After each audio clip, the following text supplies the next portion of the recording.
If you want to stop the auto-renewal of your Apple Music subscription, follow these simple steps. This guide will help you manage your subscription settings effectively. Step 1. Open Settings. Launch the Settings app on your iPhone or iPad. This is where you can manage all your account settings, including subscriptions. Step 2. Tap on your name.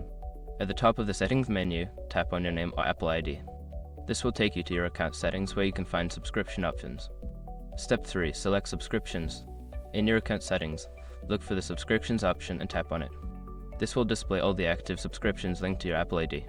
Step 4. Choose Apple Music. From the list of subscriptions, find and select Apple Music. This will open the subscription details where you can see your renewal options. Step 5. Turn off Auto Renewal.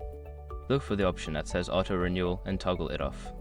Confirm your choice if prompted, and your subscription will no longer renew automatically at the end of the billing cycle. By following these steps, you can successfully start the auto renewal of your Apple Music subscription.